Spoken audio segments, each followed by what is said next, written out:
everyone, Graham at Louder Than Life, and I feel like I witnessed some good history today because today was the first ever American show for these guys, Bloodywood, and they fucking crushed it. It was so great.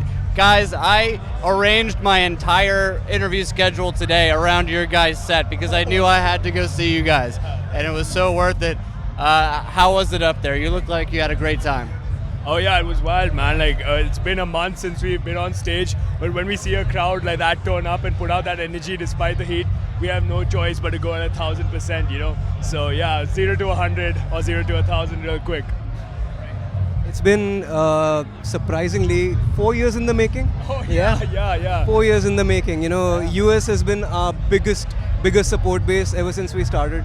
And we've been waiting for this moment, you know, and I think it finally happened. So we're very happy about it. Yeah, 100%. Like we were gonna come in 2020, right? 2020, and right before COVID hit, we were arranging like to come over, and it hit, and it got postponed by a few years. But we're finally here, and it was definitely worth the wait, you know. You're not in America for a really long time. It's a fairly short tour, the 9 Inch Nons tour. Yeah. Is there anything that you're looking forward to seeing in America? Do you think you'll be able to see some sights, or is it just like bus to bus, town to town, that kind of thing?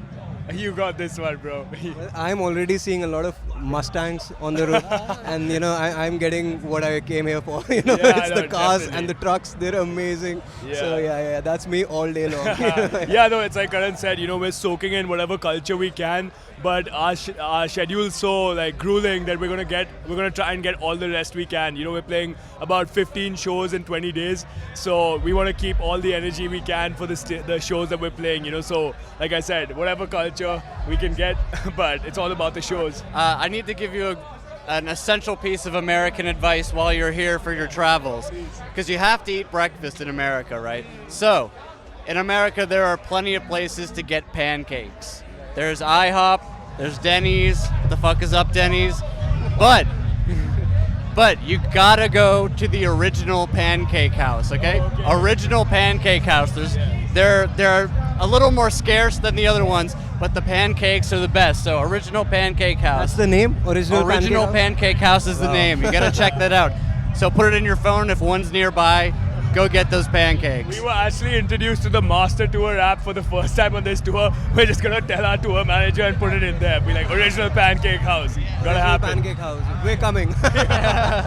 Very good. All right, guys. I love one of your songs, Donna Don. I think it's a great message, a great song. But what really touched me is that reading in the YouTube comments for that video, there have been a lot of people who are survivors of sexual assault saying how much that song means to them and how they feel empowered by your guys' message. Has that been an amazing thing for you guys to experience, to have that kind of impact? Yeah, definitely.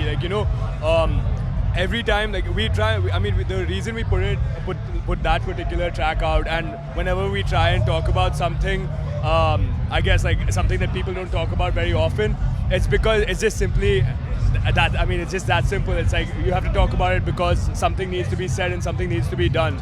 So just like G-V-Ray, when we were talking about depression earlier, we couldn't imagine this kind of response. We're just doing whatever anyone would do, just speak out and try and do something to change the mindset, make people think about it in a different way, make whatever difference we can. But when we hear people bare their souls in those comment sections, just pour their hearts out, it just inspires us to try even harder. One of the reasons we do what we do is because we believe that music can change the world.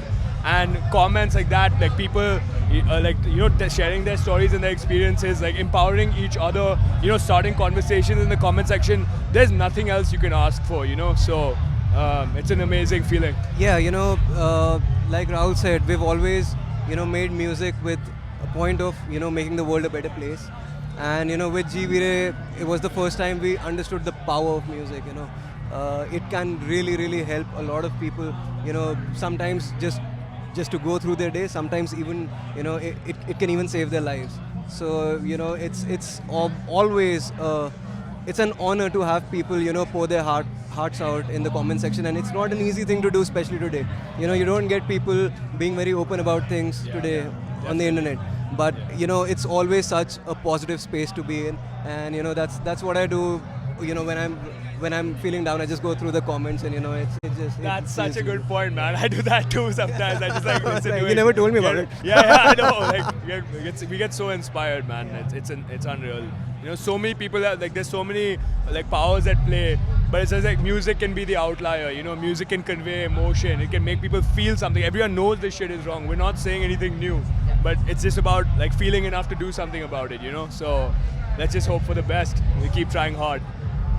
Absolutely, and I love this new breed of metal that's been coming out that's sort of based in world music, that's based in other people bringing their cultures. You talked about that on stage today, bringing their cultures into metal, spreading that diverse message. I love, bands like The Who are amazing. You guys are great.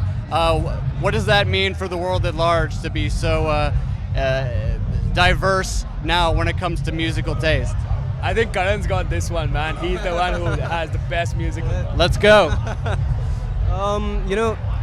It's just with the genre of music, with metal, I think there are no boundaries. It's the most accepting, surprisingly, it's the most accepting genre of music. And it's also amazing that our cultural music fits so well with it. It went so well with it. It's just kind of surprising though, because you never expect Indian and metal to be at the same sentence or in the same paragraph.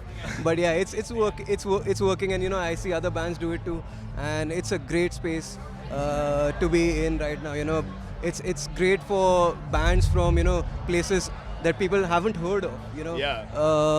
And I see this wave also, just like you mentioned, and I think right now is the time to do it. Because everyone's surprisingly very accepting of this. Yeah. For those who don't know, Karan is the guy, the mad scientist, shut up. Behind the scenes, who discovered how well the dhol, which is the Indian percussion, fuses with the guitar. So he's the guy behind at least the Bloodywood contribution to that new wave. So yeah. Thank you. You guys are going to be touring, hopefully more of the world, more often.